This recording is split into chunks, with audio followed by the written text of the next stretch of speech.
You think you're an artist, so you sell art. That's wrong. You're not an artist that sell art. You're a personal brand of an artist. You're a one-person music business. And if you make that shift, you're gonna get to live from your art in the fastest way possible. Let me explain. I've been a touring artist for more than a decade. I released on all the record labels that I dreamt to release on. I run my own music academy where I help producers level up their production and build their businesses according to what I'm about to talk about today. With doing all these things, I didn't figure out this little nugget of information until just a few years ago when I became a dad, where I only had an hour to give music. And funny enough, because I didn't have time, it led me to understand this. So here's the plan. First, what you can't control. Second, why the old music business model is structurally broken. Third, the shift that changes everything. Let's go. Everyone tells you to focus on what you can control, which is great advice. So let's do it. Let's focus on what we can control. Let's ask ourselves, can we control inspiration? Not really. Can you control a creative block? Not really. Can you control your mood? Not really. Sometimes. Can you control whether today is the day you're gonna finish your album? Not really. The only thing you can control is showing up. That's it. You can show up at the studio, you can sit on the desk, but you can't force the magic. And here's the problem. If your business model is depending on you finishing that album and you can't control if you're gonna finish that album, your business is stuck. Your product isn't delivered, your promotion is on hold, and your distribution has nothing to distribute. And this is exactly why you're stuck. But there's a way out. Stay with me. Let me show you how a normal business works. A business have product, distribution, promotion, and sales. Simple. Someone makes a product, put it on Amazon, they can distribute it, you can promote the product, and you sell it. And one key feature of this is that a product has to be delivered on schedule. The business can't email and say, sorry, I had a warehouse block today or whatever it is. That would be insane. Now, in the old music business model, that's kind of what's happening. The business model sort of look like this. You make art, you distribute it, you market it, and you get fans. When you get fans, they buy your music, they come to your shows, yada, yada, yada. In this way, your art is the product. Labels or streaming services are your distribution. You and the labels run some promo, and hopefully the fans show up. Can you see the problem? Your product is your art, which means that if you have a creative block, your whole business stops. If inspiration doesn't hit, your distribution has nothing, your marketing has nothing, your fans have nothing. So you're structurally trapped, and it gets worse. Even when you do finish that album, and you complete all these things you've been working on for months, you still can control the outcome. You can't control if people will press play, you can't control if they like it, and you can't control if the algorithm will pick it up. What you can do is market it like crazy. You can make it your best work so far, but you don't control the results. This is why there's the starving artist. And this is why we blame Spotify, capitalism, and labels, and the algorithm, and whatever it is.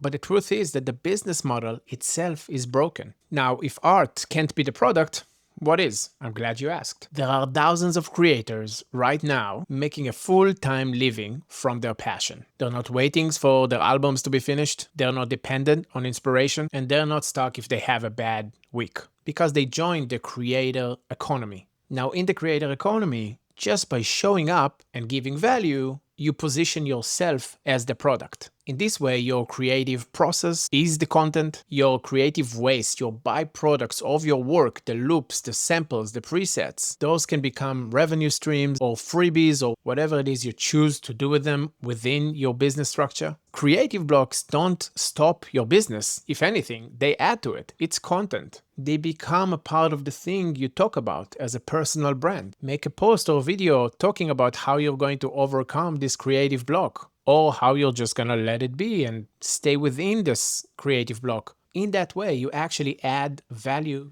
to the world as you experience it. In this way, you're not abandoning your art to start a business. You still make your music and release on the labels you want to release, and you continue to be a touring artist if that's what you want to do. My business right now is not dependent on my next album. My business is built on showing up, on giving value, on helping producers build sustainable careers for themselves, because that's what I would want for me. I want to help other people to do that. And the thing is that when I release music now, it's actually better because I don't have desperation for it. There's no anxiety that this has to work so I can pay my rent. So accept being exposed and vulnerable by sharing your art to the world and hoping everyone would like it. Accept that the pressure is off. So consider thinking of yourself as a one-person music business. You're not an artist that hope people will buy their tracks. You are the product, your personality, your process, your insights, your story, your music. This music is not the product. The business overall is not dependent on it. So you have more space to be artistic and give art the room it needs to breathe for it to feel finished and for you to be able to share it with the world, with more and more people as you grow your personal brand and the reach of your business. Once you understand this shift, you can't unsee it. Building a business around yourself, including the art, including your story, including everything that makes you you, while being the artist that you want to be and sharing the music that you want to share with the world, is the way to go. This is how you future-proof your music career against whatever it is that the next few years are going to be, with AI, with more producers more than ever, and with you not being stuck on slow mode and filled with anxiety because you need to finish that EP because you haven't posted for a while. Erase that. This is not happening anymore. You are the product. Now, if you want to know how I would approach shifting from the old business model, I would go check out the new roadmap for musicians. It's a 2-part videos. I'm going to make a new one soon, but there's all the information that you need for you to start thinking of your music business differently. And if you want to accelerate the process and work together, join me in the academy, link in the description, grab your free things, grab the free course that's also in the description. Thank you so much for staying up until now. I hope this video was useful and valuable for you. I appreciate you.